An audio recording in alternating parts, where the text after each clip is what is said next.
The next hour. Okay. All right. So you are welcome. All right. So before we started this conversation, all right, me and my Oga at the top were already talking, and he said, "How long do we have?" So you know that when you are trained with by a talker, we don't know how we don't stop. So this is me telling you that you can listen to Barrister Taiwo Akinlami for the next 3 hours, and you are standing on your feet literally. So get ready for it. But hey, no, we are going to be sharing with you in the next hour on creating a robust, safe guarding and protection system in the schools. If you know a school owner, if you know anybody who runs a school who is supposed to be here, please share with them. Let them come in and enjoy this free access. That's what I call it. All right. When access is free, you need to learn to make use of it. Now, Barrister Taiwo Akinlami is the foremost social development and family lawyer and content and intellectual property trustee and doing. Now, in the field of African sensitive securing a friendly and protective environment for children, he is the very first person I heard that from. In fact, if you hear it anywhere else, that person stole it from him. That's the truth. It's trademarked. Let me tell you a short story. So, Taiwo Akinlami have been a mentor for years. And I remember one of those days, it's sweet to have a mentor who is a lawyer. So it means that you can't be tricked, ba. So I remember one of those days, I was having a conversation with him and he said, "Do you have that thing trademarked?" And I was like, "Trademarked? What are you saying, sir?" He said, "If you don't trademark it, it's not yours. You don't own it." And he told me a story. About, the telephone and who invented the telephone and what happened in the background. And the name we see today is not the name of the person who invented telephone. He's a good storyteller. So he passes his message by telling you a story. It was late by 2 hours. Yes. And that was a turning point for me.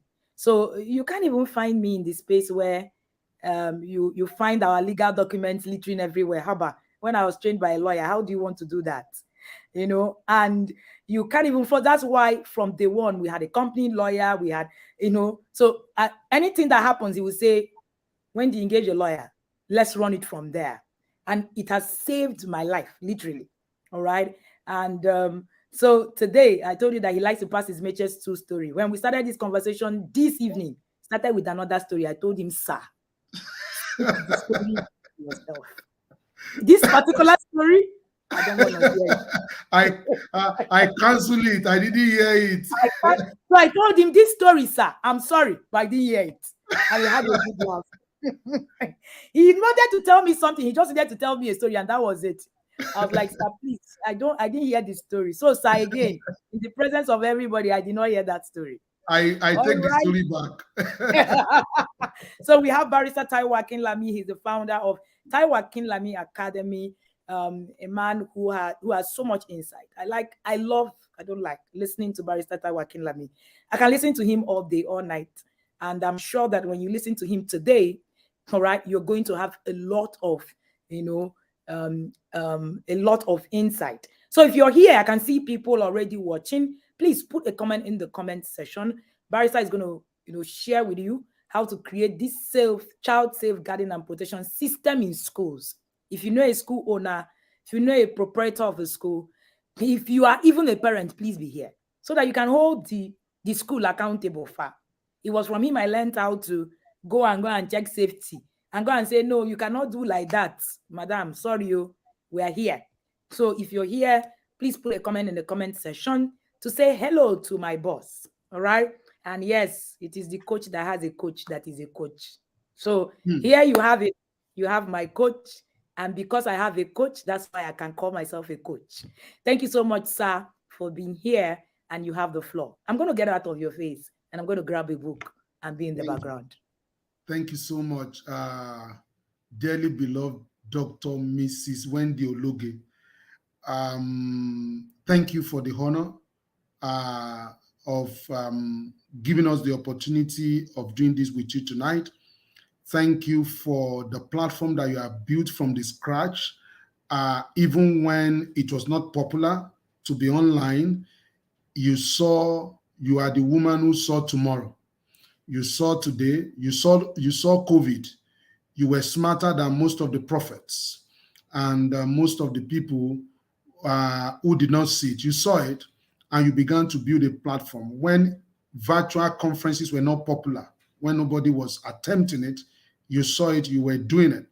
And I'm glad that, the first conference that was, organized, I was opportuned, to be part of that conference. And today, what started like a little flicker has become a big fire for, upon which is sweeping across the globe, making a lot of difference.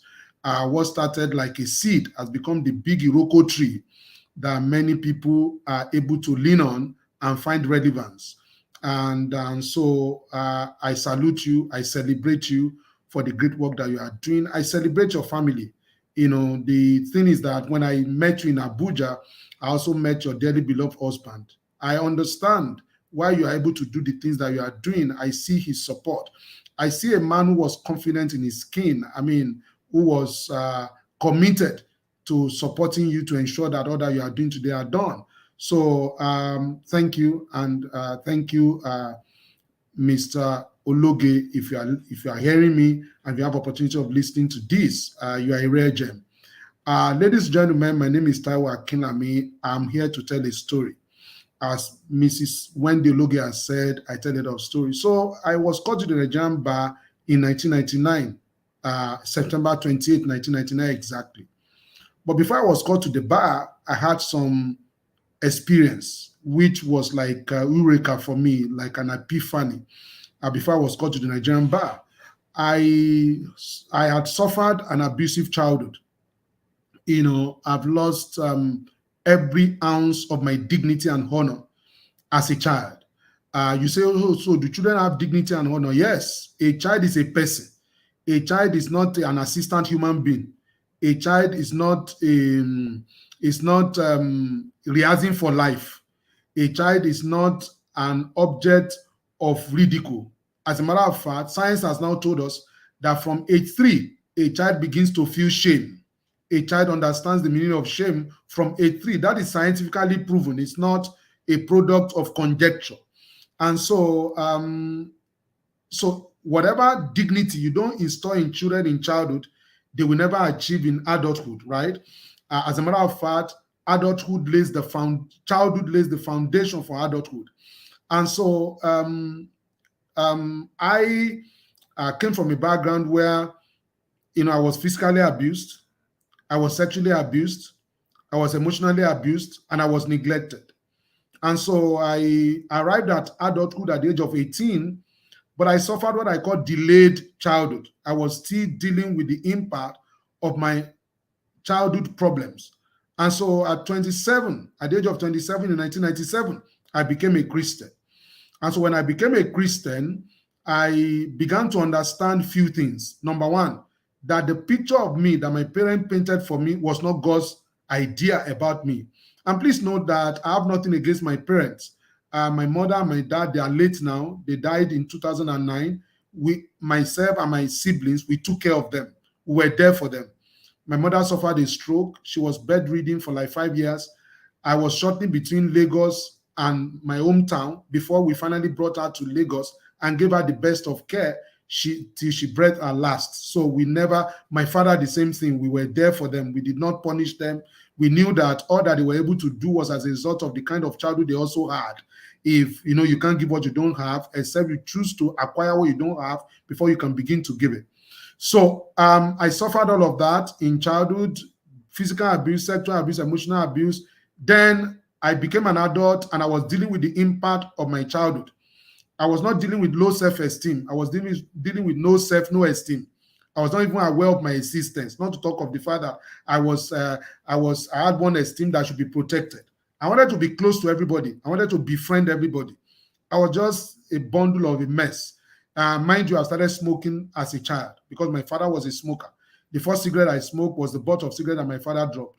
Then from there, I moved on to trying everything, possible, drinking, smoking, all of those things. Then I became an adult.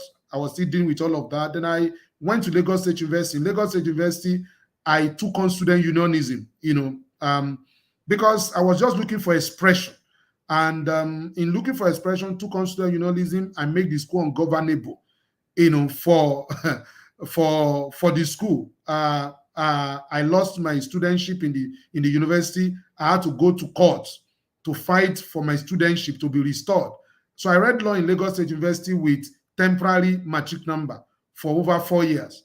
That case was only resolved in my second semester final year. That's when we were able to resolve that matter. And for the first time, 2 weeks or few weeks to graduation, I was able to use normal temporary matric number. And so my life was just a big bundle of mess, hooked on cigarettes, hooked on all kinds of things, hooked on masturbation, hooked on pornography, hooked on. If you're looking for a mess, my life was a definition of a mess. I think at that time, if you open the English dictionary and you look for the meaning of mess, they just put our Akinlami in front. Mess, Taiwo Akinlami, that's the meaning. That's the kind of life I was living. And so when I became a Christian in 1997, I began to have a clear picture of what God wanted to do with my life by first reintroducing me to say the way you were treated has formed your mental picture of who you are. But that's not what I created you to be. That was an error on the side of your parents. And so I began to understand who I was. So by the time I was being called to the Nigerian bar, I already understood what God wanted me to do. What did he want me to do? One, to seek healing for myself.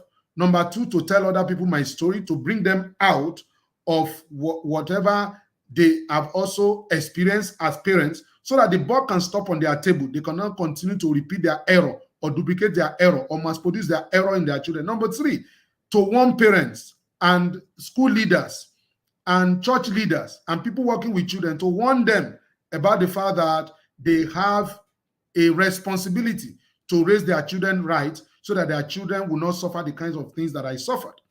And so in 1999, I was called to the Nigerian bar. I had the opportunity of working in my uncle's chamber, Chief Ganifayemi. He was the one who sent me to school, as a matter of fact.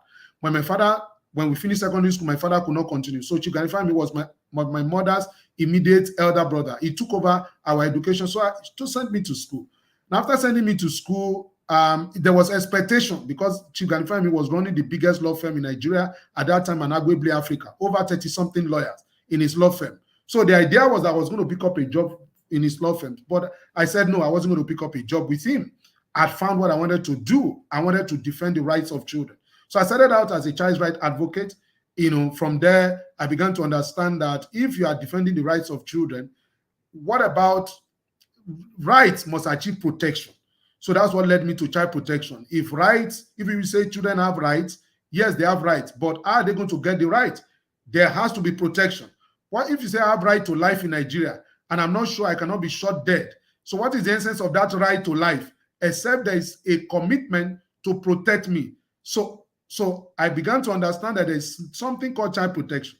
As I began to understand that there's something called child protection, just as I was settling into that, I'm talking to you about metamorphosis. I have arrived at where I am right now. Then I began to realize that, okay, why, if rights are supposed to achieve protection, then why do we need to protect children? Why? Then I began to understand that there's no other way, there's no other reason why we need to protect children but to preserve childhood. Why do we need to preserve childhood? Because childhood is the foundation of adulthood.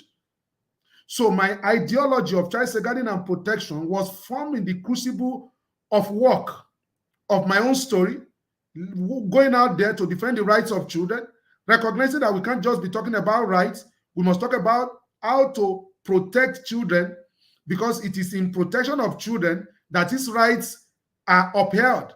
And if rights are upheld, if the purpose of a thing is not known, abuse is inevitable. If rights are upheld, why do we need to uphold the right? We uphold the right because we want to preserve childhood. So the greatest conversation in the world today must be the conversation around child safeguarding and protection. In the homes, in schools, everywhere we go, we must add brave, we must cry out. Because even if you are a Christian, the truth of the matter is that the gospel of Jesus Christ is preached today by knocking people's doors. But you see, the book that I read says, train up a child the way he should go. When he's old, he will not depart from it. Which means the greatest gospel is parenting. The greatest gospel is parenting. The greatest gospeler, one of the greatest gospelers in Nigeria today, across Africa and across the world is Wendy Ologe, because she's preaching strongly that gospel of parenting, intentional parenting. It is the biggest evangelism budget any organization should have. You get the point. So child safeguarding and protection is the biggest conversation. It's a big conversation because we are talking about how do we preserve childhood? How do we preserve childhood? A lady called Ellen King said, since children spend a significant amount of their childhood in school, it is for this reason, if no other, that school should be warm, caring, and nurturing places when students feel supported and they feel protected. Indeed, research has shown that when children feel connected to school, they have better learning and behavioral outcome. So Ellen King is a consultant to UNICEF in the Caribbean. And she made this statement, consultant to UNICEF on school safety. And she made this statement that I've thought about many times. And I did not sit down to learn it by heart. I learned it by heart because I've ruminated on it. I've done teaching on it over and over again. I did not know when it stuck to me. And I can say it verbatim. It says, since children spend a significant amount of their childhood in school, it is for this reason, if no other, that school should be warm. What does it mean that school should be warm? School should be friendly. Friendly. Should be friendly. There's nothing like, I'm a disciplinarian. So because I'm a disciplinarian, children cannot come near me. You are not a disciplinarian, you are a terrorist. Simply put, that's a terrorist, not a disciplinarian. A disciplinarian is someone who helps children to be conscious of the dignity of human person. That is a disciplinarian. He or she helps children to be conscious of their dignity of human person. You can't help somebody to be conscious of his or her dignity of human person and take the dignity away from him or her by beating the person, by shouting on the person, by messing up the life of the person. You can't do that. School should be warm. So what does it mean for school to be warm? School should be friendly. Teachers should be approachable. Teachers should see themselves as angels in the life of the children who are put there by God to help them to bring out everything that He has deposited in them. School should be warm. Caring, what does it mean to care? To anticipate the needs of children, to anticipate the threat to them, to make adequate preparation, to meet those needs and mitigate those threats well before they arise. That is the meaning of, that is what it means to be a caring school. You anticipate the needs of children. You anticipate the threat to them. You make adequate preparation to meet those needs and mitigate those threats well before they arise. That is what it means to care. He says, so school should be warm, caring, and nurturing places. What does it mean for school to be a nurturing places? To understand everything God has deposited in a child and to bring it out. To bring it out. That is why another word for the word education is the Latin root, comes from the Latin root educe, which is to bring out that which is in children. Ellen King says, since children spend a significant amount of their childhood in school, it is for this reason, if no other, that school should be warm, caring, and nurturing places where children feel protected and they feel supported. So what he's saying is that once the school is caring, nurturing, and warm, children are going to feel supported, they are going to feel protected. She now said that when children feel supported and they feel protected, they feel connected to school. When they feel connected to school, they have better learning and behavioral outcomes. So the question is, why is a school established? A school is established for better learning and behavioral outcome. Those are the two reasons. So which means at the soul of your commitment as a school, as the soul of your commitment as an educational institution, as the root of your commitment, or the soul of your commitment as a children's department of religious place of worship, your commitment is learning outcome and behavioral outcome. If you teach children memory verse in school, in churches, what is the essence of the memory verse? It's so that the memory verse can affect their conduct, the conduct of children, the way they think, the way they do things. That is the essence of memory verse. Whatever memory verse that is just for cramming, that does not touch the life of the children or transform the life of the children, is not of God. Simple as ABC. The purpose of learning is learning outcome and behavioral outcome. And Ellen King is saying, how do you achieve learning and behavioral outcome? The purpose of a school. The way to achieve it is for school to be warm, caring, and nurturing places. And when the school is warm, caring, and nurturing places, what is going to happen is that children are going to feel supported. They are going to feel protected. When they feel protected, they become connected to school. Once they become connected to school, they have better learning and behavioral outcome, which means you don't need to be carrying canes around, which means you don't need to be bringing children before committee. You know the evils that happen in school. You say a child has done something, you bring the child before a committee of adults. This 10-looking committee, the child comes before them already fidgeting, already jittering. We equate discipline for judgment, and discipline is not judgment. The purpose of discipline is not to judge a child. The purpose of discipline is to help a child to be conscious of his dignity of human person. That is the whole essence of discipline. So when you say a child has done something, you bring the child before a panel of 6 10-looking men and women, and they begin to interrogate the child. The goal is not discipline. The goal is to strip the child of dignity and honor. The goal is to interrogate the child. The goal is to make the child at the end of the day to feel lesser of himself or herself. The goal is to make the child not to have a sleepless night and be having nightmare and be seeing those 6 people chasing her with cutlass, in his dream. You know, dreams elaborate things. Dream elaborate things. So those people, they'll be chasing her with cutlass. Now, God does not correct us by messing up our mind. God does not correct us by scaring us. God does not correct us by dashing us sickness. That is not God. God corrects us by loving us, by reaching out to us. But at those schools, committees of people who children don't see regularly. What is your plan? Is your school warm? If your school is not warm, if it is not caring, if it is not nurturing, you can't set up any panel. Panels are not going to take the place of nurturing, of caring, of warmth. Once your school is warm and is caring and is nurturing, children are automatically going to feel F-E-E-L. They're going to feel supported. They are going to feel protected.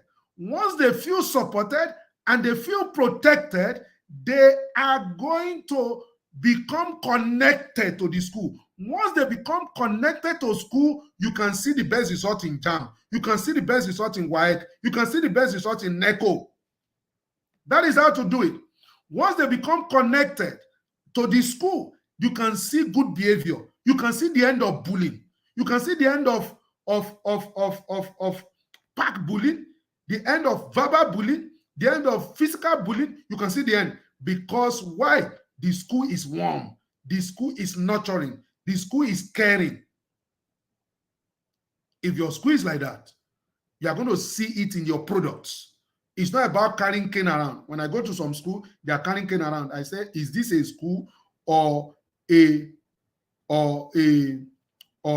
sheep company?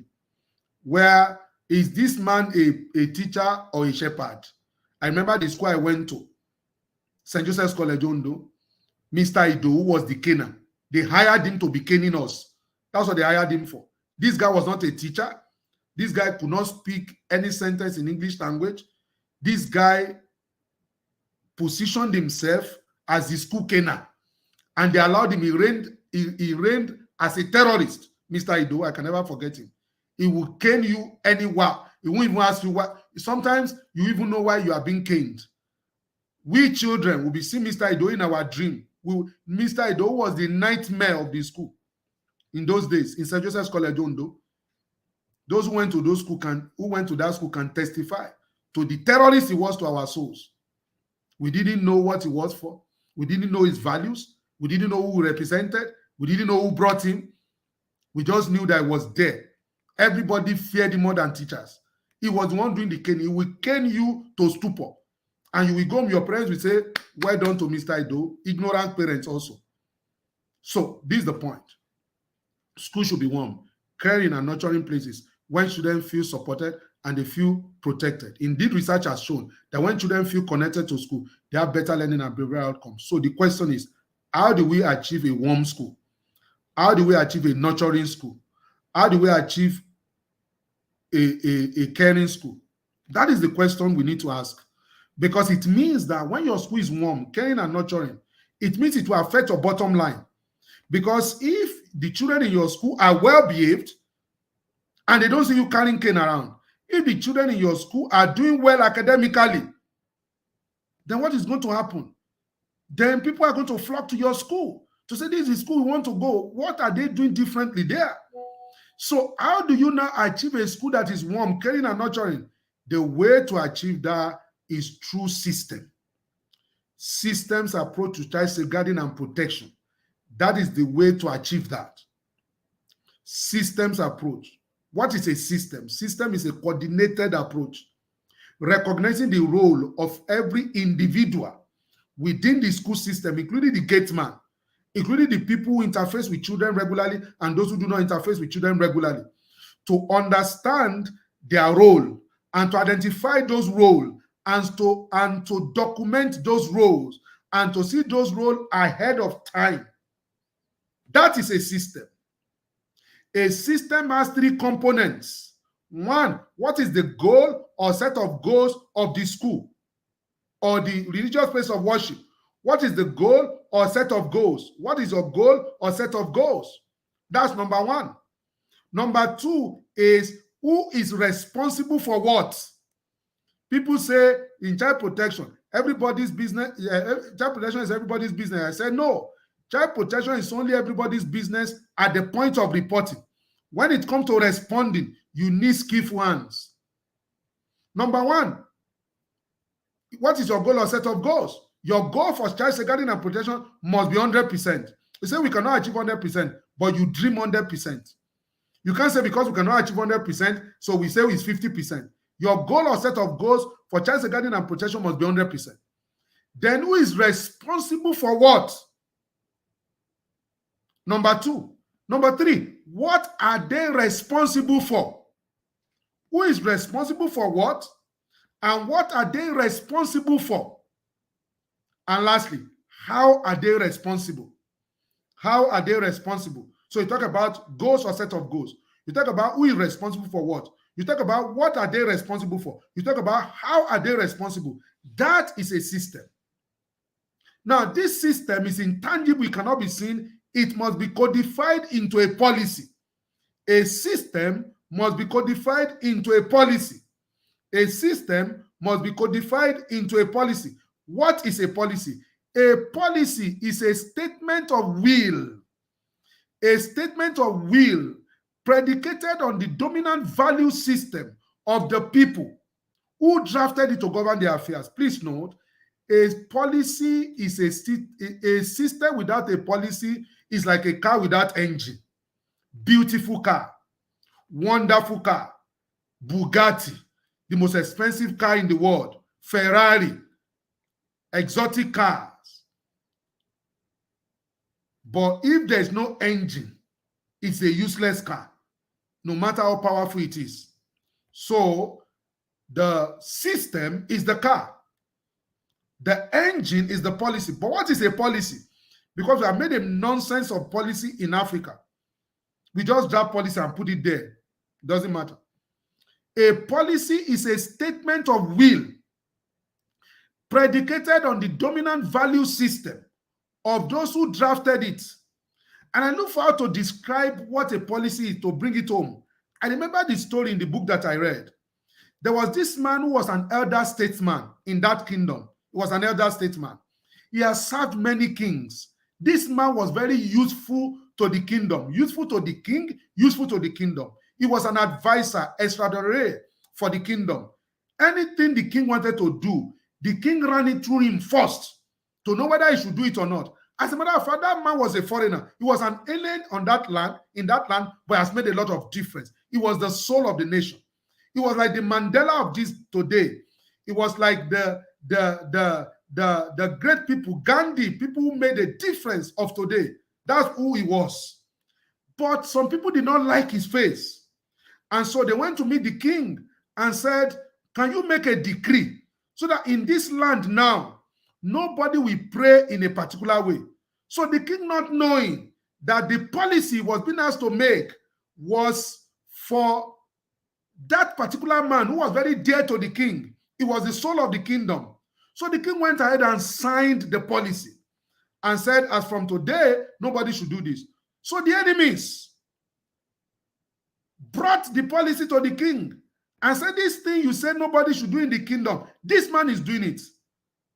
But you know, a policy is a statement of will predicated on the dominant value system of those who created it. The king was one who created the system. The king was one who created the king was one who created the lawmaking process.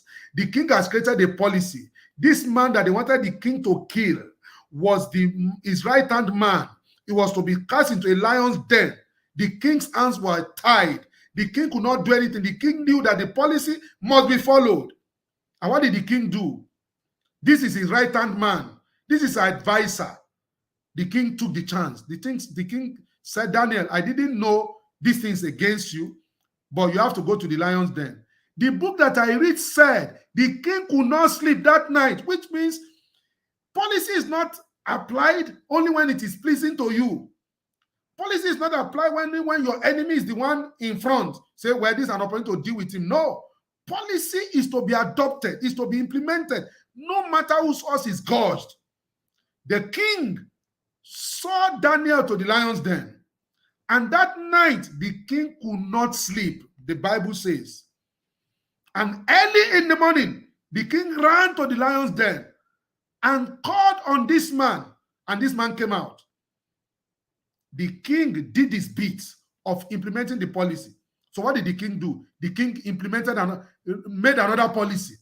Everybody who ganged up against that man, the king put them in the lion's den. That showed you how angry the king was. That showed you how important that man was to the king. But the king refused to do that, to follow the dictates of that policy, because his closest friend, his man, one of the people who held the kingdom together, no way. The king made sure he followed the policy. Policy is not going to be convenient to follow, but I see people put policy in place. They don't put it in the principal's office. They put it somewhere there. When it is time to follow the policy, they find excuses. Because the policy now is being breached by the oldest teacher in school. The policy now has been breached by somebody who is a co-founder. The policy now has been breached by somebody who is well known to the proprietress or the proprietor. The policy now has been breached by a parent who is the third generation parent. The parents attended the school. The parents attended the school. Our children are now attending the school. That is why she cannot abide by the rules and regulations of the school. That's why she has entered the school to come and slap a teacher. And the school will say, no, we are sorry. I would have loved to do something. No. A system must be codified into a policy. What is a policy? A policy is a statement of will predicated on the dominant value system of those who created it. Do you have a policy in that regard?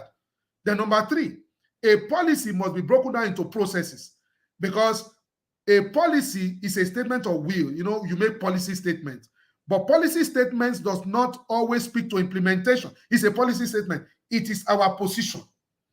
But how do you implement policy? It is 2 processes. So we move from system to policy, policy to processes. Processes now, you now move to training. Because if you have processes and people are not trained on how to use it, remember, a system is talking about goals or set of goals. Who is responsible for what? What are they responsible for? How are they responsible for? So to teach the how, we need a training. We need a training. Now, what is the purpose of the training? To establish child safeguarding and protection system as a culture, as the nature of the school, as the nature of the religious place of worship. It means we are not going to compromise anything on child safeguarding and protection. That is how to achieve this thing that Ellen King is talking about. So that is huge. So where do we go from here? You have confused us. You have said a lot of big things. So what do we now do? That is why we feel what you need to do is that you need someone to hold your hands. You need an organization to hold your hands to be able to do this thing. Now, our organization has come full circle. In 1997, we set out. I told you my history, how we started. That this is for me a lifetime plan. If you hear that I stop what I'm doing right now, just know that I signed up for suicide. It will mean that I'm not faithful. It will mean that I'm not grateful. It will mean that I forget my history. A river that forgets its source must dry up. It's a matter of time. Chancellor William wrote in the book, the title of the book is the Destruction of Black Civilization. He wrote in that book, he said, an old man came and said, where are the people of Shuma? He said, a voice answered that they have died. The old man asked, why did they die? Because they forget their history. If a people that forget their history dies, how much more a people that do not know their history? So I can't forget my history. This is for me a lifetime commitment, right? Nothing can entice me to leave what I'm doing right now because I can only add other things to it. I cannot leave it because it's what gives me joy. Is where I get the least of my reward in terms of finance, but is where I spend the most of my time. It rewards me least financially, but it's where I spend the most of my time, right? And the things that deliver monetary value for me, are around a lot about other things I do at the level of my legal practice and all of that. I have a robust corporate legal practice.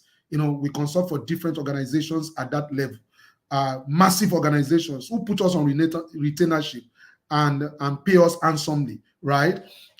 So for me, that door helps me to be able to do things that I do at this point. Now, are you saying that this one is not profitable? It's profitable. It's just that I have something to compare it with. If I don't have anything to compare it with, I would have just said profitable ab initio. It's profitable ab initio. I mean, it delivers all kinds of values, including pecuniary value, which is monetary value. Don't get me wrong. But I have something to compare it to. So that thing that I'm comparing to, is also huge, right? Now, the point I'm trying to make is that, so when we set out our organization, we were working with public schools because we were without form and comeliness. That's the only people that can accommodate us. A 27-year-old boy who was trying to pick up his life, who was in a mess, Mr. Localizing, who said that we were failures who got angry. We had already failed at 27. We just got angry and we decided to pick our lives. And Jesus was by our side to hold our hands to do that. So the people we're working with were public schools. Then from public schools, we're talking about child's right. I was in Aladura Comprehensive High School, Anthony Village. From there, we went to Unity School in very close to, if you know Lagos, very close to Lagos Country Club. We went to that place. We began to go to different schools. I went to one school in what's the name of that school? All kinds of schools, public schools. So school that you'll be speaking like this, you'll be sweating. One day I went to speak in a school.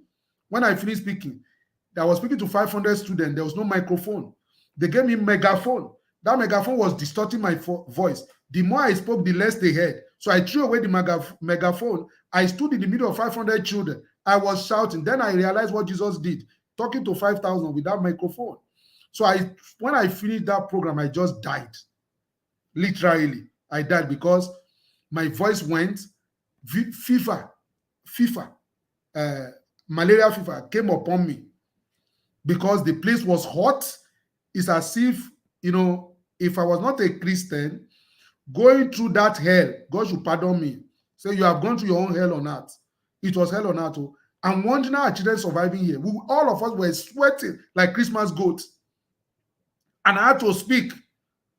And God rewarded me that day and gave me an idea that day that I went to that school. That idea has earned me a lot today. I got that idea while talking to those children. God just rewarded me. Idea dropped in my heart as I was talking to them, and the idea blew up, literally. So we work with public school. Then for the first time in the year 2000, we were noticed by Atlantic Hall in Lagos. Atlantic Hall is a massive school in Nigeria. It's in Lagos. They noticed us and they invited us to come and do a project with them. We did that project with them.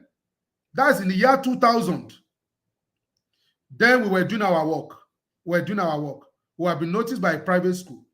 Then in 2003, I got to know that 2002, 2003, I got to know that there is a law called the Child Rights Act.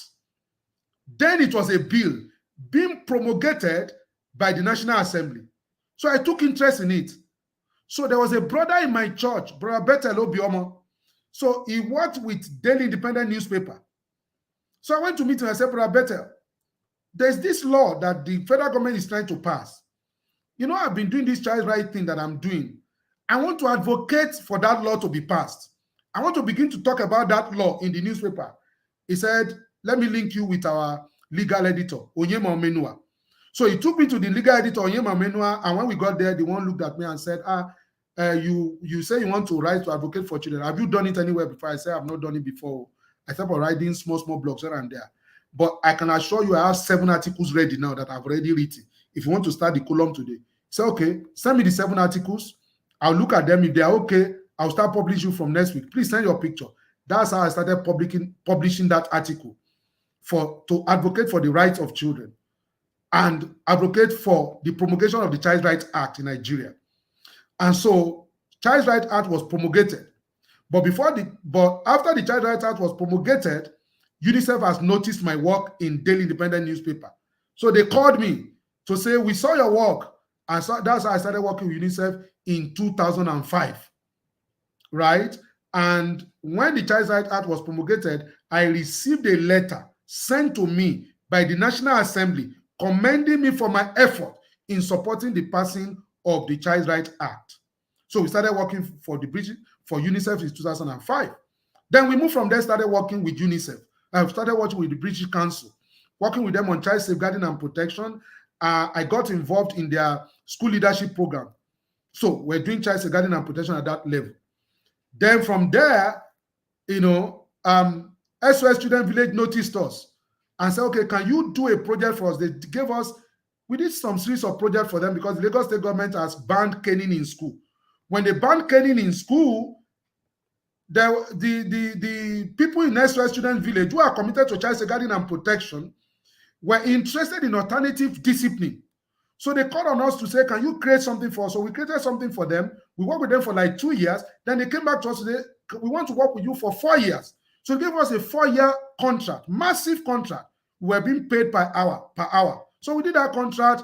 Then that opened us up to the UNICEF programming, the British Council programming, the SOS Student programming, and the UNFPA programming, because at the time UNICEF was partnering with UNFPA to do projects.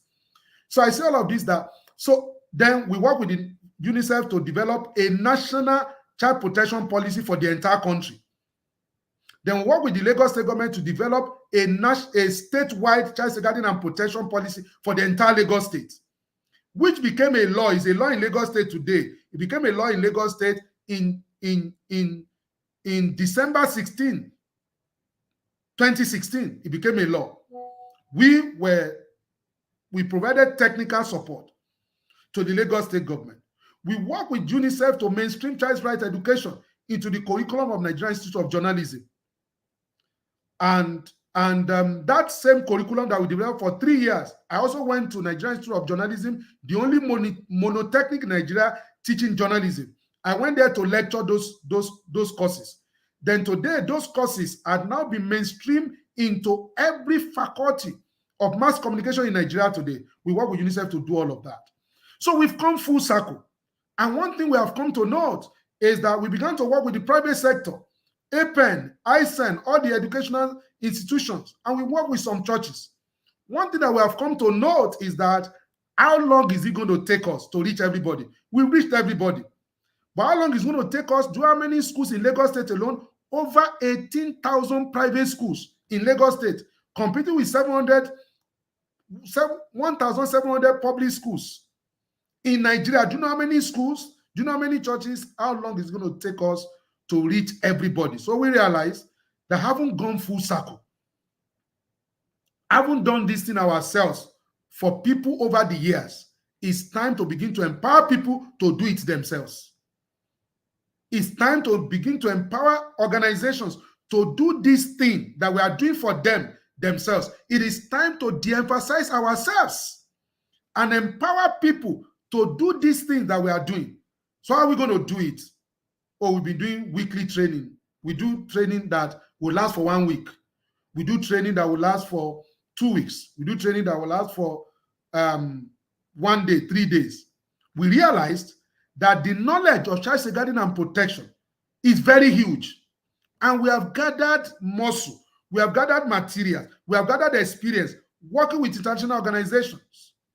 In 2017, not knowing that Google and Facebook were watching our work, they invited us to the city of Dublin in the Republic of Ireland to ask us to come and tell practitioners the model that we have used, how we have been able to carry our project. So I was in the office of Google, the only black man in that meeting that day, making a presentation to practitioners from Europe, from Africa, from other parts of the world. We had people who came in from observers from the United States, from different parts of the world, to come and listen to that. They call it project showcase. That year they showcased only 2 projects, our project from Nigeria and one other project. And we've gone full circle. For how long are we going to be going to people to say, we want to work for you, we want to work for you? No, we want to empower people to do these things themselves because they can do it. If they're going to do it themselves, they need 3 things. They need knowledge. Knowledge is what to do. They need skill. Skill is how to do it. They need attitude. Attitude is the fortitude to do that which you know you should do. So if that is the case, how are they going to get it? When somebody is in a school, you call the person safeguarding officer. How did the person become a safeguarding officer? You call him a safeguarding officer because the person read guidance and counseling. Guidance and counseling is not safeguarding and child protection. Guidance and counseling is a skill set that is meant for a particular purpose. Child safeguarding and protection is a skill set that is meant for another purpose.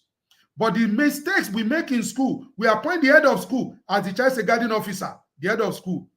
The head of school did not become the head of school because the school hired him or her. There is a level of training that the head of school had before the head of school became head of school. How come you now ask him to handle child safeguarding and protection? Look at all that I've spoken about. Look at what is involved.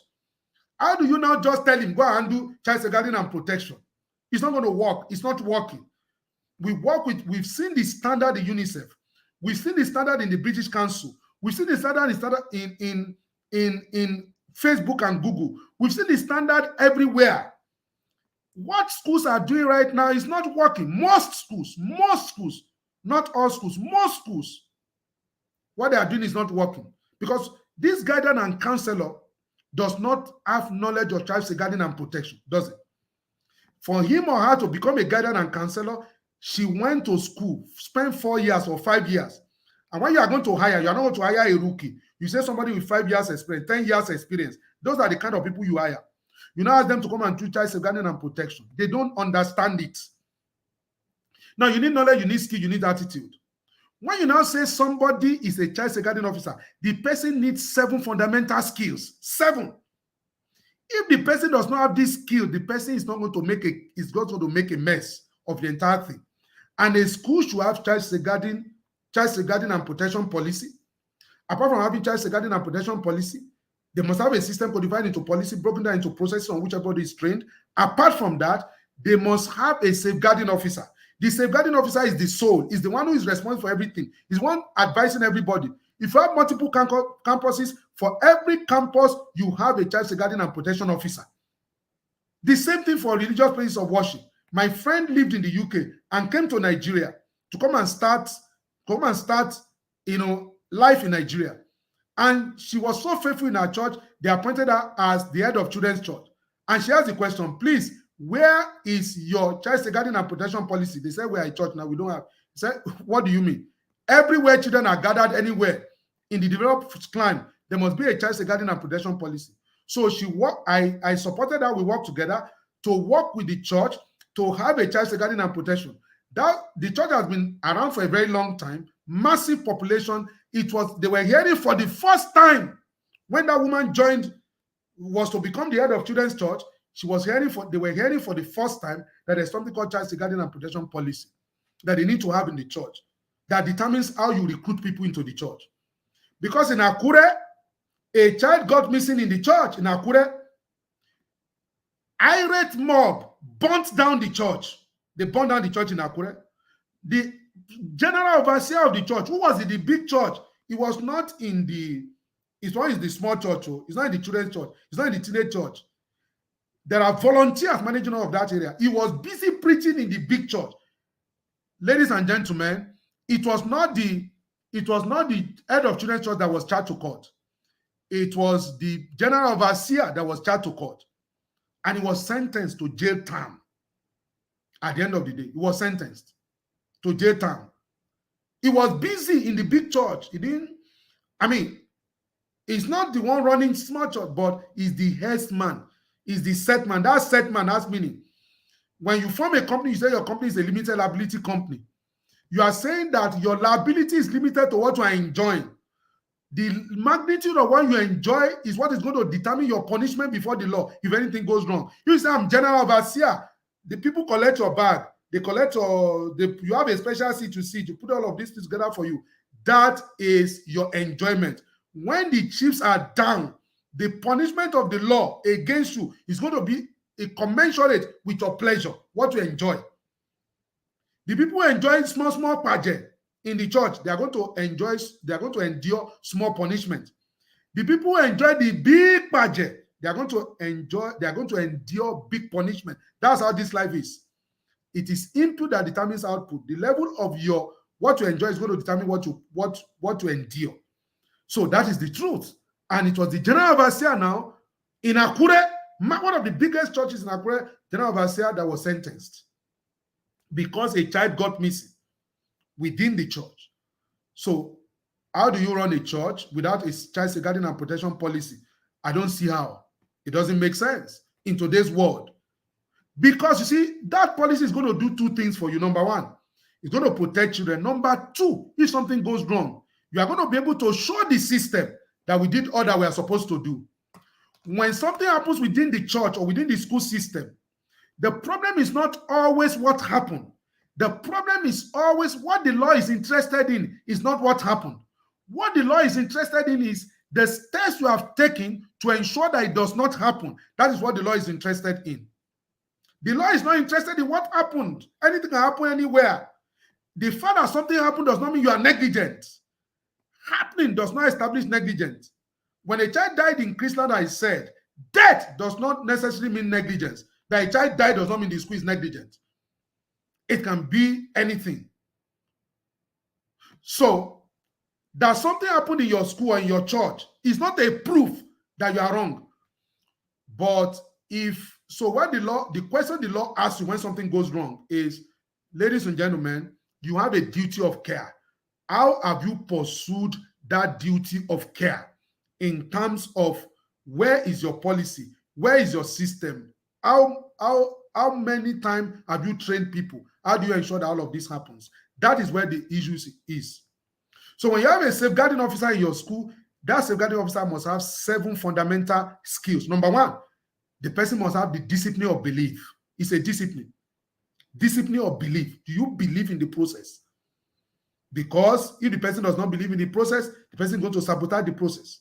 Number 2, the person must have knowledge, skill, and attitude. Number 3, the person must be able to advise. He must be able to advise. Why are you a safeguarding officer that cannot advise the school? I work with the British Council. I work with UNICEF. Do you know that UNICEF has people they call child protection specialists? They are trained. They are not inferior to the external person they are bringing. In British Council, they call them child protection focal persons. In SOS Student Village, they call them designated child safeguarding officer. SOS Student Village has a national child safeguarding officer. SOS Student Village, they have a national officer who focuses on child safeguarding and protection. But they still bring me in. When I go in there, they say, Mr. Akinlami, give us the local content. Give us the local content. But along the line, I told them, I said, no, I don't bring local content. I bring local context. There are two different things. Local content means that we have the content that is abroad, that is foreign. You bring the local content to bring a balance. That's what they wanted me to do. But along the line, I said, no. What I bring on board is not local content. I don't bring a component of balance. I bring local context. I context. How do they put that word? I reimagine the entire process, right? I embark on a journey of how do we make sure that this thing appeal to our people from the first paragraph to the last paragraph. What you want me to do is to teach the British idea, teach the American idea, and now come and say that I haven't learned all of that. This is the African idea. No, I said no. I'm going to situate the American idea in Nigeria idea, because in America there's 911, there's no 911 in Nigeria. I'm going to situate the British experience into the Nigerian experience, because in Britain there's background check that can be done. Everybody's profile is in a database that does not exist in Nigeria. So I say, okay, why in Britain a teacher does not need to swear to an affidavit of good behavior? I say in Nigeria he needs to swear to an affidavit. Why does he need to swear to an affidavit? Because if a teacher is a pedophile in Kafanchan and he locates to Lagos, where is the database? The police does not have national database where we can check all of these things. Please note, recently, the British Council, under a program called ROLAC, supported the Nigerian government to establish national register for sex offenders. It is still growing. How many people know that? Apart from the fact that I'm saying it here now, how many people know that register? The register exists, national register for sex offenders. I think that was achieved 3 or 4 years ago.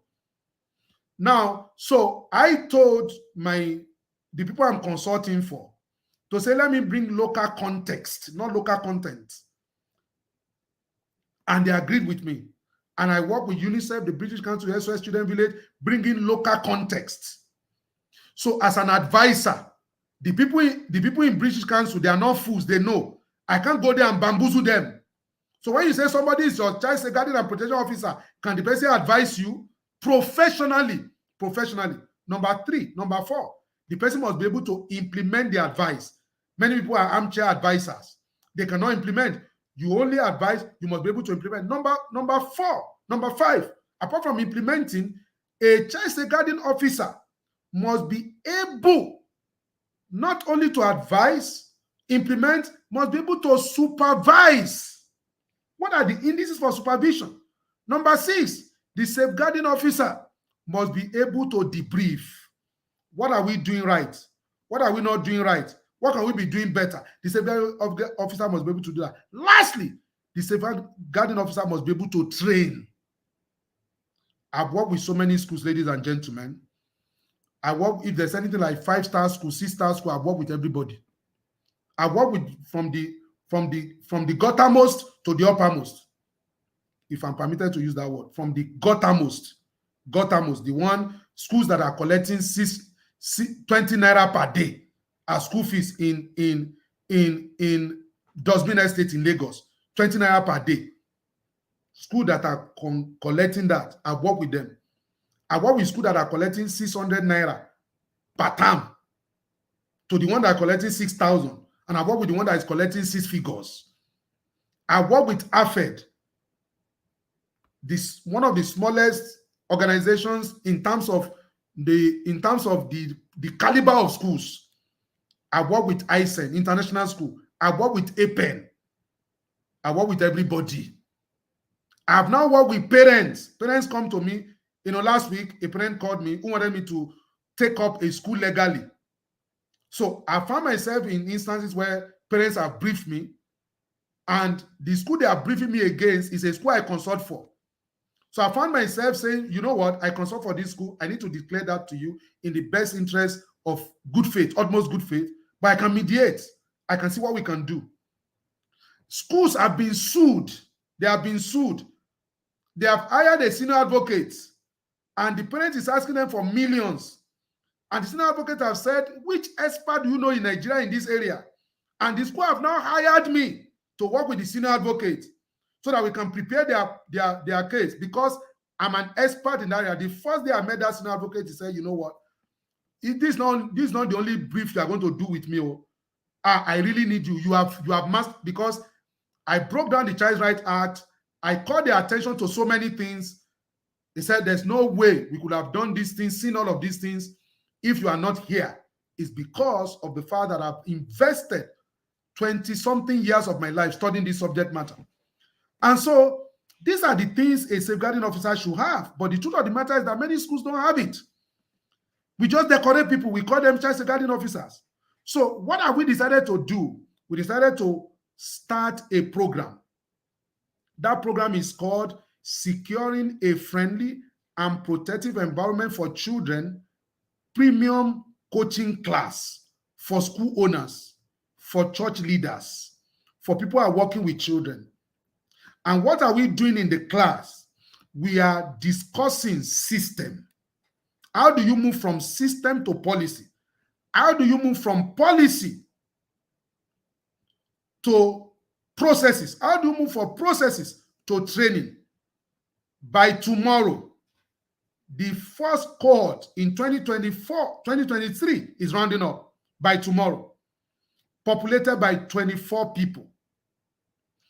When they are leaving tomorrow, they are leaving with a policy. First, they are leaving with a mindset. In that class, we cry. In that class, I cry. The people listening to me cry. I receive messages after the class. I receive messages. My phone is inundated. We had a session on Tuesday. I was crying because I was sharing matters of the heart. And I said, I'm not talking to you as a trainer. I'm not a trainer. I'm not talking to you as a lecturer. My notes for each class is prepared as a speech. It's a speech that I prepare. I come to class to discuss that speech and to show them what to do. The first 3 months is to address their mindset, your mindset about children, about system. Because there's a mindset that will run policy, that will run all of these things. That's my first 3 months in class. It's a 1-year program, 6 months in class, 6 months of consulting. And so the program, what are we trying to do? We teach policy. We first address mindset, because you can't put something on nothing and expect it to stand. After addressing mindset, we move into system. What is system? We move from system, we move into policy formulation. From the point of policy formulation, we become practical. We break them into groups. They work to develop policies. After developing those policies, they break them down into processes. We guide them. We don't do it for them. We guide them in the class. There are times we come to class for 2 hours. I just do introductory speech. They go into their sessions. They begin to do all of that. Tomorrow, these people who came in May 26 this year, they are leaving the class tomorrow with a policy which they have the pride of developing. On that policy, we co-own the copyright to that policy. We, our organization, Akinlami Academy, and everybody in that class co-own that policy, and we give them the right to go and use it, to go and use the policy. They are taking those, they are living with a policy that is globally acclaimed. They are living with processes, at least 3 documents, processes to help them to implement the policy. They are living with training outline, because training outline, we are telling them, de-emphasize us. Don't come to Akinlami Academy. Let's train you to go and do this thing yourself, and you will do it well.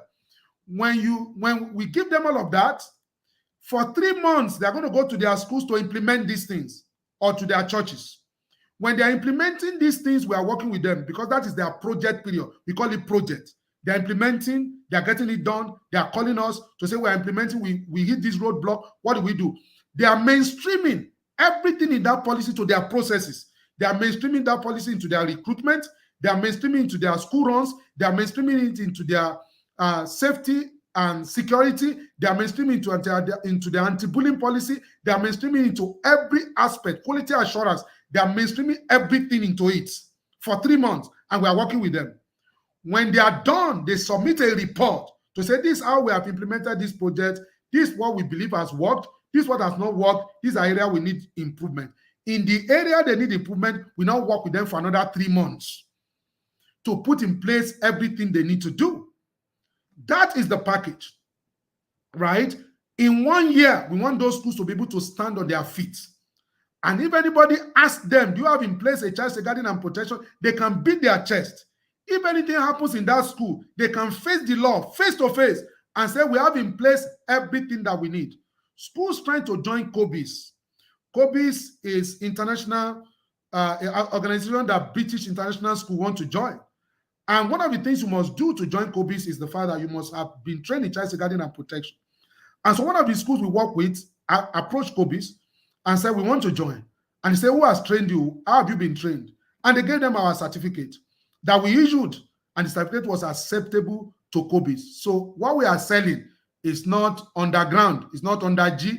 We are not winking in the dark. We are not one-eyed man in the city of the one-eyed man in the city of the blind who wants to become king. We have been tested and trusted, right? If we are the kind of people you should have in your corner, if you have us in your corner, when it comes to child safeguarding and protection, you can go to bed. If you receive our training, you can be sure that it's going to be accepted globally. Not only that, you can be sure that you are doing the right thing, because these services we are asking you to subscribe to, they are not cunningly devised fables. We are not trying to use you as guinea pig, let's just find people. No, that's not what we are trying to do. We are saying, let's come into your corner and get you to stand on your feet. When we get you to stand on your feet, we leave your face. So if you want to hire us, for example, now to consult for you, the least school that is paying us today for retainership is paying 4 million naira every year. And I know schools that have paid that consistently for 6-7 years. Consistently. They didn't start with 4 million, we have increased over the years. Right? Schools are paying us that.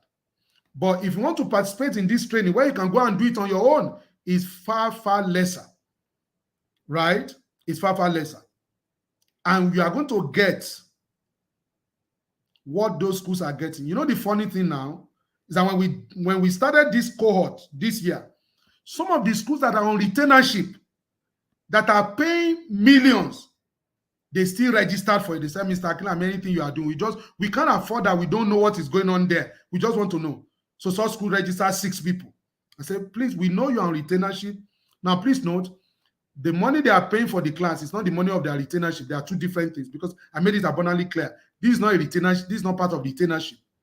And they still came and said, please, anything you are doing, we just want to be part of it. We don't want to know that our own safeguarding officers in our different schools are not in that program. They have to be there. So they are there. That is how valuable they have seen our services. Another cohort is starting on the 21st of October. We want you to be part of it. You are running a school. You want you to be part of it. We want you to be part of it. Then we have another program called case management. Case management is for the purpose of understanding that in life happens. No matter what school you are running, what organization you are running, life happens. Nothing is sure-proof in this world. The only thing that is foolproof in this world is your confidence in God, that no matter what happens, He will turn it around for good for you. That is the only thing that is sure in this world. If you are a Christian, you are receiving an unshakable kingdom in a shakeable world.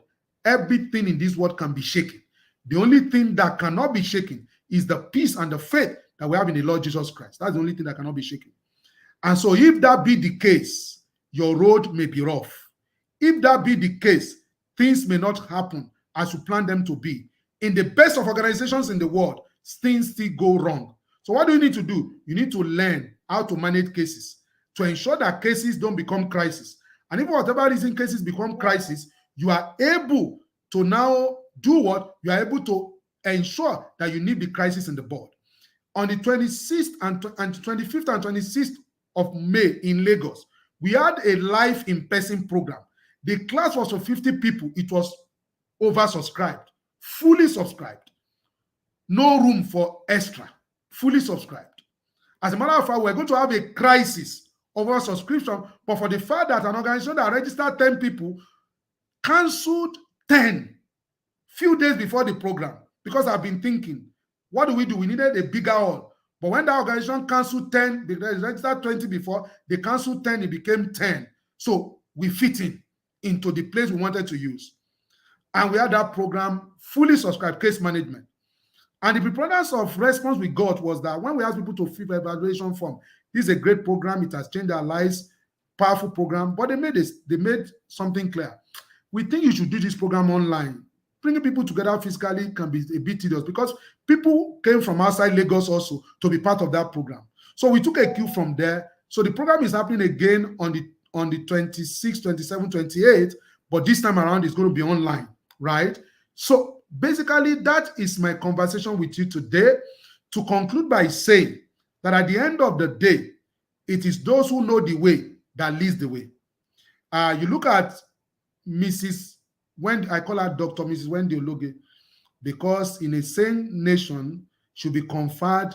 They will ask her to bring her work. They will not give her PhD, not honorary, not honorary PhD. They will give her to say, okay, we qualify this your work as doctoral thesis. Take from now, you are now Dr. Wendy Ologe.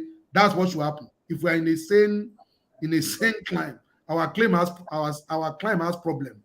You understand? It's people that don't know what they are doing that are enthroned. The worst of us are the people ruling the best of us. Unfortunately, that's the problem. So meanwhile, Gaze Baba was the one who said so. He said, let the best of us rule the rest of us, not the worst of us ruling the best of us. Are we getting it? In a nation where we have people like Wendy Ologe, we are still arguing about somebody's certificate, whether it is correct or it's not correct. We are still arguing on that. It's a pity. Unfortunately, there's nothing we can do about that for now. And that's not the purpose of this conversation. It's not a political platform. It's just to say that that is how Wendy Ologe should be addressed. Dr. Mrs. Wendy Ologe. She knows the way, right? And she brings everybody together in a program called Inner Circle. Come with me. Let me show you how I've walked the walk. Let me show you how I've raised my own children. I spoke to somebody this afternoon, and I'll round up with that.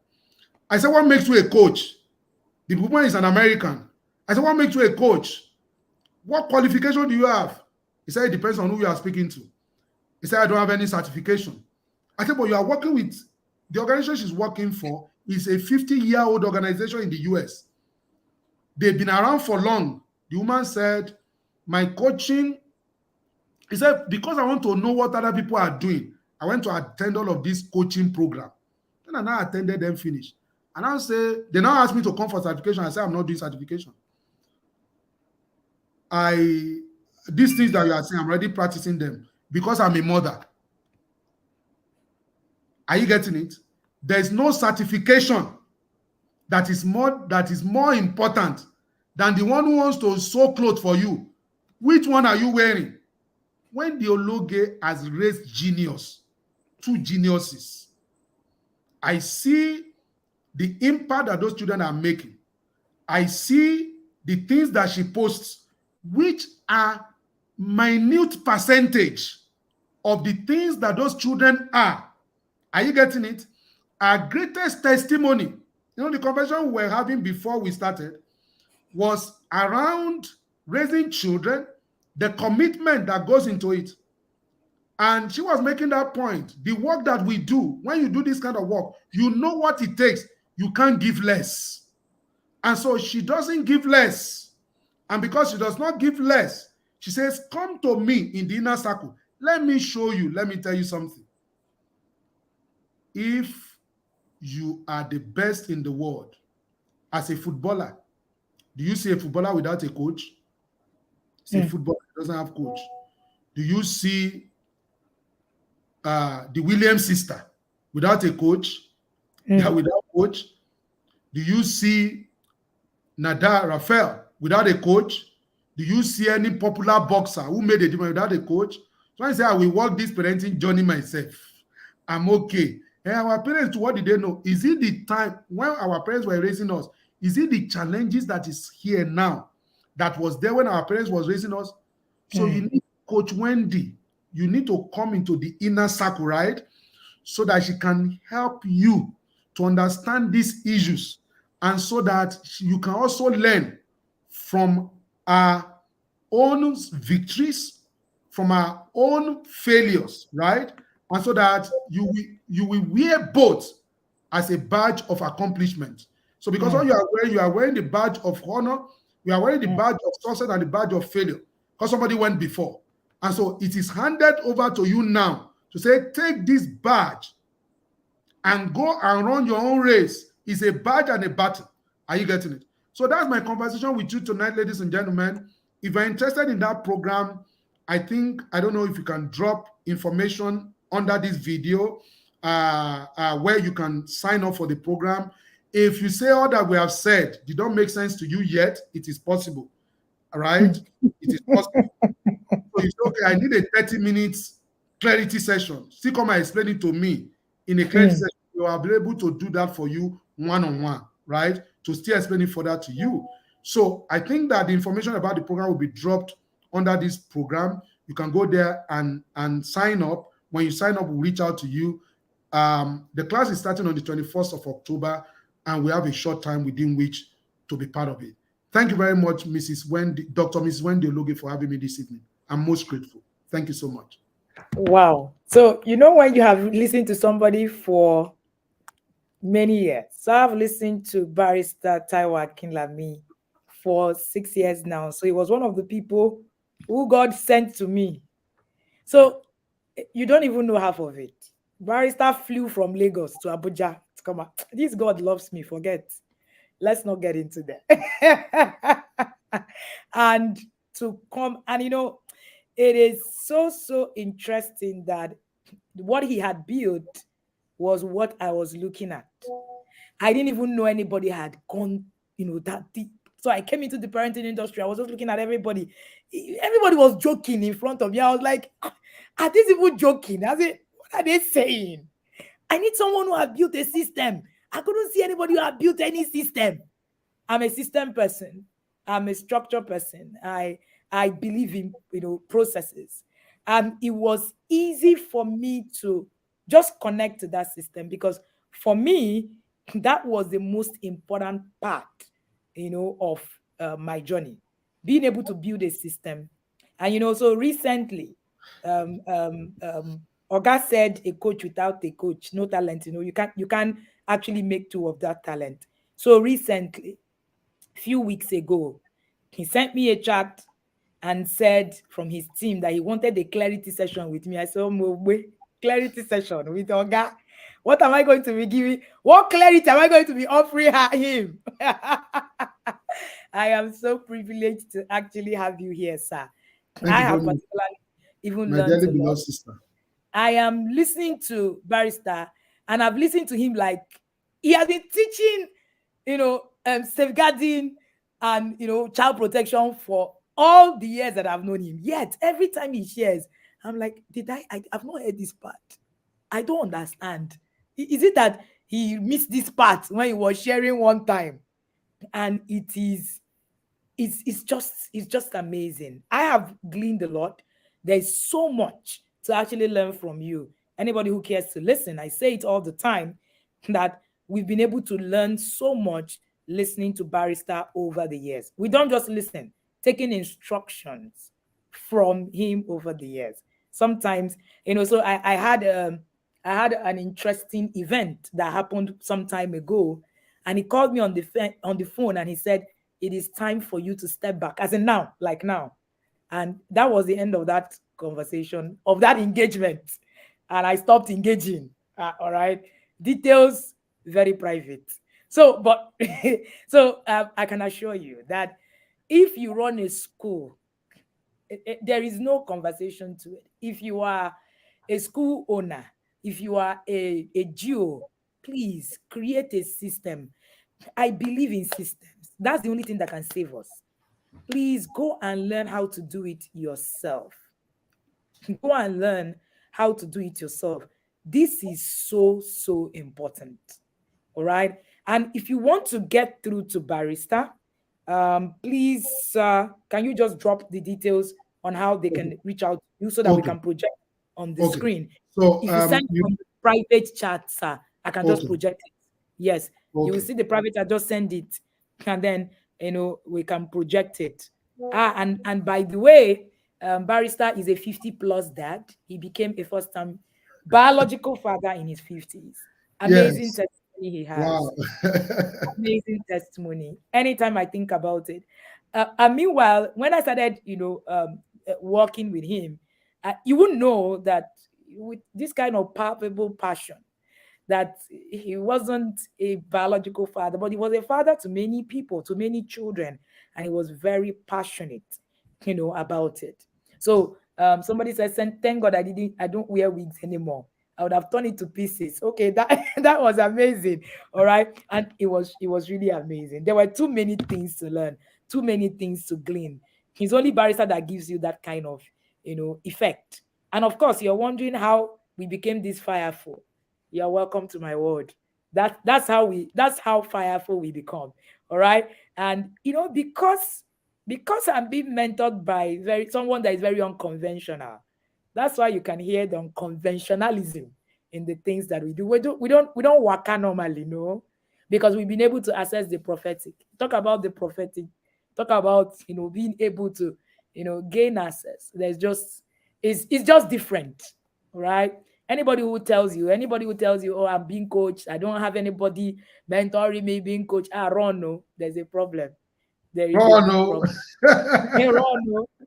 Run, no. There is a big problem. Please find the person who is coaching whoever is coaching you, and then begin to put all of that together. Okay, so I'm going to project how you can reach barrister. um I'm going to project how he can be reached. I'm trying to, so this my MacBook is trying to bobo me right now. um I'm trying to copy this so that I can project it. um don't save. Okay, all right. So I'm going to put the IG, right? I'm going to put the IG details and also WhatsApp details that you can reach barrister on. Barrister, that's principal at Yeah, Taiwo principal, at yes. com. Atawakami.com, yes. All right, so this is my principal. I think that's that. In fact, that sounds that sounds so well. So principal at Akinlami.com. com. All right. So that's how you're going to reach him. So I have put the details, right? I have put the details on the screen. Please reach out to Barrister Taiwo Akinlami. This is WhatsApp. This is DM at Taiwo Akinlami return. So I need to undo this. This doesn't sit well, right? It's all scattered. Okay. um okay, so this is DM. If you want to send a DM, this want a DSA, send a DM, please just follow him on Instagram to send a DM, and that will work. We have also sent his WhatsApp contact. um we have also sent WhatsApp contact for details for those of you who run schools, who are GOs. Please create these systems in your home and your systems. Okay, so this is WhatsApp. I think WhatsApp works just perfectly. If Mhm. you're looking to send him an email, principal at taiwoakinlami.com. All right.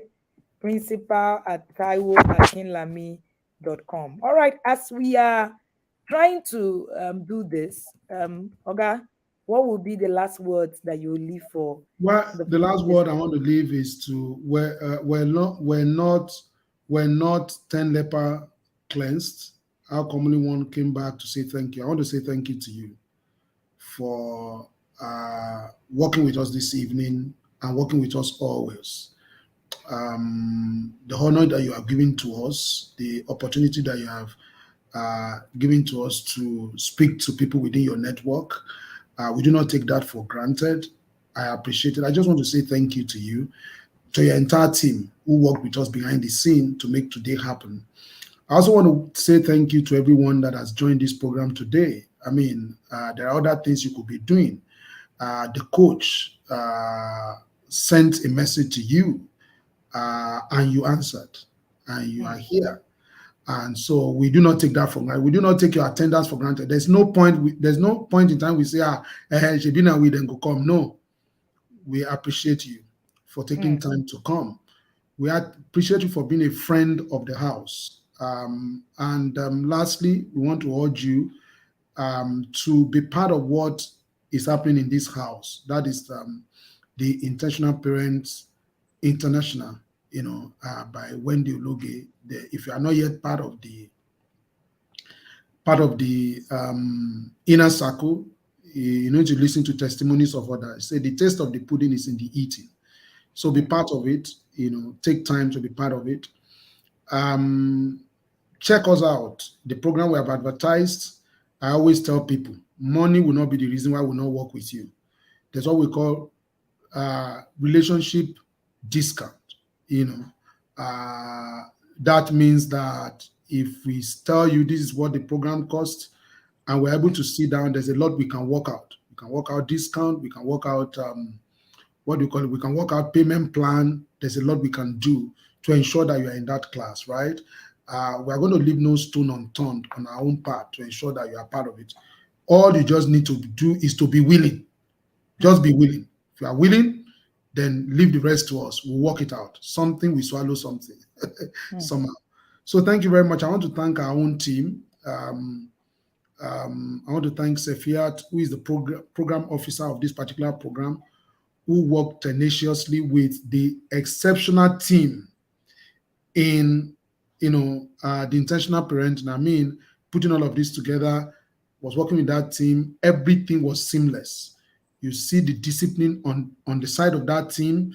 You see Sefiat, also being able to do all that she's supposed to do. I want to thank you. And there's something I always do. I always want to thank my wife, because she found me when I was that form and comeliness, when I was not desirable in terms of my look and Mm. appearance. All she Mm. saw was the contents. And she felt that, and she said, God showed her the future, because the Mm. only thing I could promise was this my talk. There's nothing. I was 34 years old when I met her. We got married when I was 36 years old. And people told her that if the vision that this man said he saw has not spoken by now, the vision is a suspect. If the vision has not spoken, the boy carried vision from 27, carried it to 36. The vision has not spoken. He said that's what you want to go and follow. Because when a 34-year-old man does not have a bank account or has bank account and the bank account is zero, perpetually zero, perpetual zero, and we are doing this work, doing it tenaciously, but yet nothing was coming in. But she saw beyond that. I'm married for 15 years. We didn't have a child, and we glued together. And there's no way I can be doing what I'm doing today without her support, without her love. So I celebrate her, I appreciate her. I do that, most of the time. It's not every time that I'm thoughtful enough to remember. But anytime Mm. it occurs to me that I'm thoughtful enough to remember, I say it. Mm. If you see her anywhere, help me say, well done, madam, to her. Yeah. Thank you very much, ladies and gentlemen. Thank you. I'm most grateful. I'm grateful. Thank you so much. Thank you so much, sir. I honor you. You know, I love you. Thank you so Thank you much so for much. doing this I all extend the my time. greetings So to the one and only governor in this he's world. he's here. He's listening to you, sir. Wow, I extend my greetings to him. You know, Yes, sir. In never make fact, you. thank you so much for Yeah, access. Thank you so much for the thank gift you. of you. You know, Barrister is one of the people that I can snap my finger and Yeah, say, if he sees my call, he's going to. I might not call him all the time, but yes, if I just drop a chat, he's yes. going to run. And we're not even in the same time zone. He's in the US. And anytime you just say, I'm waking up now. Do I need to call? And I want to really say thank you, sir.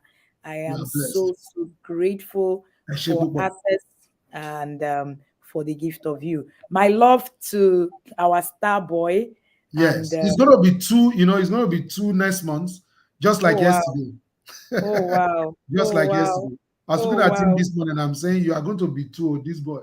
He's now saying oh my name is Cheya Yoluwa. wow. What Oh is your wow, name? Orúkọ my mi ni Oyúkọ mi ni ti ẹ̀yin Ayọ̀ Olúwa. I said, good. Aw, aw.